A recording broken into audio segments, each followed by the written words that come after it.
Hello everyone, welcome to our সরকারি study point channel. আজকে আমরা জিকে প্রশ্ন নিয়ে কিছু আলোচনা করব এবং সঙ্গে আলোচনা করব কিভাবে আমরা পড়লে খুব দ্রুত মুখস্থ করতে পারবো এবং আমাদের মনে থাকবে। আর যে জিকে প্রশ্নগুলি করব বা যেগুলো আলোচনা হবে সেগুলো খুব গুরুত্বপূর্ণ প্রশ্ন এবং এক দুইবার দেখলেই আশা করি মনে থাকবে। চলো কি প্রশ্ন রয়েছে আমাদের একটু দেখে নেই আমরা। প্রথম প্রশ্ন রয়েছে, ভারতের জাতীয় গান বন্দে মাতরম কার লেখা? ভারতের জাতীয় গান বন্দে মাতরম কার লেখা? এটিকে আমরা উত্তর কিভাবে করব? এখানে এমসিকিউ করা হয়েছে। প্রথম অপশনে রয়েছে রবীন্দ্রনাথ ঠাকুর, বি নাম্বার অপশনে রয়েছে বঙ্কিমচন্দ্র, সি নাম্বার অপশনে রয়েছে নজরুল ইসলাম, ডি নাম্বার অপশনে রয়েছে মোহাম্মদ ইকবাল। তো এটা আমাদের উত্তর হবে কি বন্দে মাতরম গান। আমরা এই প্রশ্নের ক্ষেত্রে দেখছি বন্দে মাতরম, বতে বন্দে মাতরম, বতে বঙ্কিমচন্দ্র। আমাদের অ্যানসারটি হয়ে যাবে বঙ্কিমচন্দ্র। তাহলে ভারতের জাতীয় গান বন্দে মাতরম লিখেছিলেন বঙ্কিমচন্দ্র। বঙ্কিমচন্দ্র কত সালে লিখেছিলেন? 1896 সালে এই গানটি লিখেছিলেন। তারপরে দেখি অপশন এ ছিল রবীন্দ্রনাথ ঠাকুর। রবীন্দ্রনাথ ঠাকুর আমাদের আর কি লিখেছেন? রবীন্দ্রনাথ ঠাকুরের লেখা আছে আমাদের জাতীয় সঙ্গীত জনগণ মন। এটি কত সালে লিখেছিলেন রবীন্দ্রনাথ ঠাকুর? এটি লিখেছিলেন 1911 সালে। তারপরে এখানে কাজী নজরুল ইসলাম একজন বিদ্রোহী কবি ছিলেন। তারপরে ডি নম্বরে অপশনে রয়েছে মোহাম্মদ ইকবাল। ইনি কি লিখেছিলেন? সারে জাহাঁ সে আচ্ছা এই গানটি লিখেছিলেন।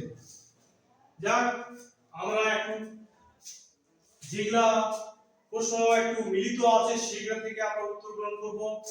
পরের প্রশ্ন কি রয়েছে দেখে নেই আমরা। দ্বিতীয় নম্বর প্রশ্নে রয়েছে, কুতুব মিনার কে নির্মাণ করেন?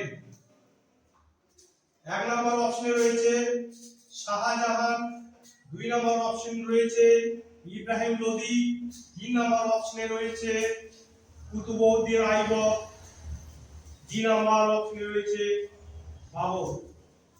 তো এখানে এই প্রশ্নের ক্ষেত্রে আমরা কি করব?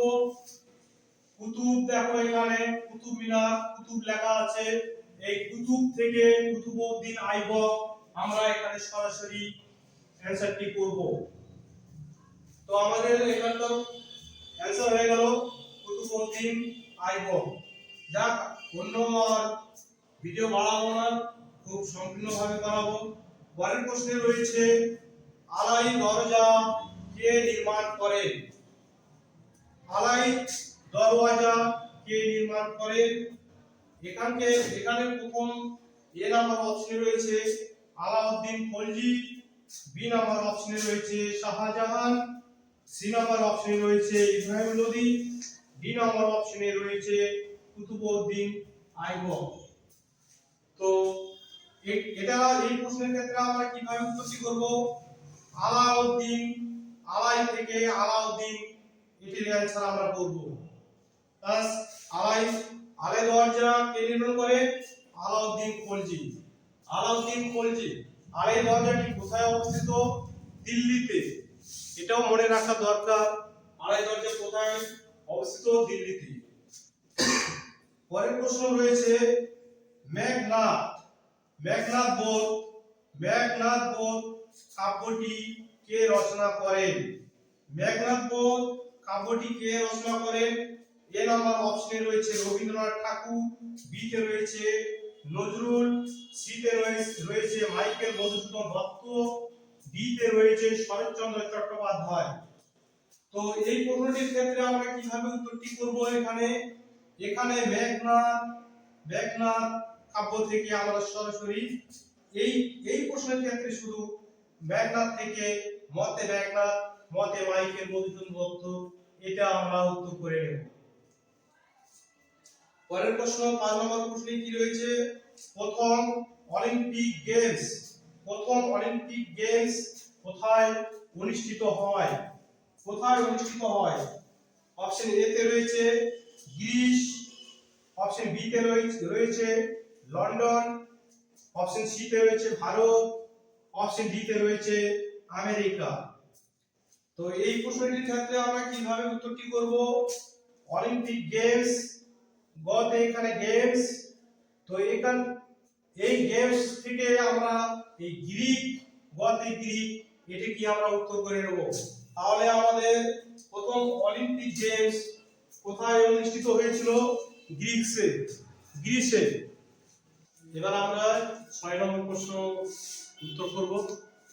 দেখে নিন কি রয়েছে 6 নম্বর প্রশ্নে। 6 নম্বর প্রশ্নে রয়েছে হাইটেক সিটির আসল নাম কি? হাইটেক সিটির আসল নাম কি? অপশন এ তে রয়েছে ব্যাঙ্গালোর, অপশন বি তে রয়েছে হায়দ্রাবাদ, অপশন সি তে রয়েছে দিল্লি, অপশন ডি তে রয়েছে মুম্বাই। এই প্রশ্নটির আমরা উত্তরটি কিভাবে মনে রাখবো? এই প্রশ্নটির ক্ষেত্রে আমরা হাইটেক সিটি বলেছে যখন প্রশ্নের মধ্যে, তখন আমরা মনে রাখবো হাই থেকে, এই হাইটেক থেকে আমাদের মাথায় রাখতে হবে হ দিয়ে হাইটেক, এখানে হ দিয়ে হায়দ্রাবাদ, এটা আমাদের অ্যানসার হয়ে যাবে। এই হাইটেক সিটিটির আসল নাম হচ্ছে হায়দ্রাবাদ। হায়দ্রাবাদ কি কোথায় অবস্থিত? তেলেঙ্গানায়। এবার 7 নম্বর প্রশ্নে আমরা দেখে নেই কি রয়েছে, বনফুল কার ছদ্মনাম? বনফুল কার ছদ্মনাম? এই প্রশ্নটির ক্ষেত্রেও আমরা কিভাবে মনে রাখবো সেটাকে একটু দেখে নেব। আচ্ছা, বনফুল কার ছদ্মনাম? এ নম্বরে রয়েছে রবীন্দ্রনাথ ঠাকুর, অপশন বি তে রয়েছে বলাইচাঁদ, অপশন সি তে রয়েছে শরৎচন্দ্র, অপশন ডি তে রয়েছে নজরুল। তো বনফুল কার ছদ্মনাম, এটি আমরা কিভাবে এই প্রশ্নটির উত্তরটি করব? বতে বলাইচাঁদ, এইভাবে আমরা এই প্রশ্নের উত্তরটি করব। তাহলে বনফুল কার ছদ্মনাম? বলাইচাঁদ, এর ছদ্মনাম হচ্ছে বনফুল। পরের প্রশ্ন দেখে নেই 8 নম্বর প্রশ্নে কি রয়েছে, ভারতের তৃতীয় পদ্ম পুরস্কার কোনটি? পদ্ম পুরস্কার কোনটি? ভারতের তৃতীয় পদ্ম পুরস্কারটি আমরা কিভাবে উত্তর বের করব? অপশন এ তে রয়েছে পদ্মশ্রী, অপশন বি তে রয়েছে ভারতরত্ন, অপশন সি তে রয়েছে জ্ঞানপীঠ, অপশন ডি তে রয়েছে দ্রোণাচার্য। তাহলে ভারতের তৃতীয় পদ্ম পুরস্কার কোনটি হবে? এখানকার আমরা পদ্ম থেকে এই প্রশ্নটির ক্ষেত্রে শুধু পদ্মশ্রী অ্যানসার করে দেব। ক দিয়ে পদ্ম রয়েছে, এখানে ক দিয়ে পদ্মশ্রী রয়েছে। তাহলে ভারতের তৃতীয় পদ্ম পুরস্কার কোনটি? পদ্মশ্রী আমাদের অ্যানসার হয়ে গেল।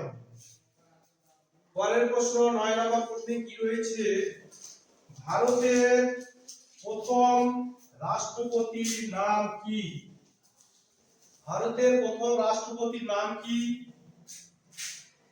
প্রশ্নে রয়েছে। এবার অপশন এ তে রয়েছে পণ্ডিত জওহরলাল নেহেরু, অপশন বি তে রয়েছে রাজেন্দ্র প্রসাদ, অপশন সি তে রয়েছে নেতাজি, অপশন ডি তে রয়েছে মহাত্মা গান্ধী।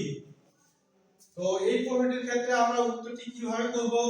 ভারতের প্রথম রাষ্ট্রপতি বলেছে, তাহলে রাষ্ট্রপতির ক্ষেত্রে আমরা রাষ্ট্রপতিকে র দিয়ে বানান করি, এখানে আমরা উত্তরটি করব র দিয়ে, রাজেন্দ্র প্রসাদ। তাহলে আমাদের অ্যানসারটি হয়ে গেল রাজেন্দ্র প্রসাদ। ভারতের প্রথম রাষ্ট্রপতির নাম কি? রাজেন্দ্র প্রসাদ।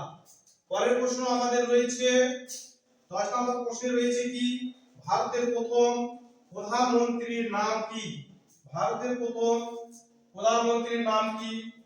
তো এই প্রশ্নটির উত্তরটি আপনারা সকলেই কমেন্টে জানাবেন এই প্রশ্নটির উত্তরটি কি হবে সেটা সকলে জানাবেন।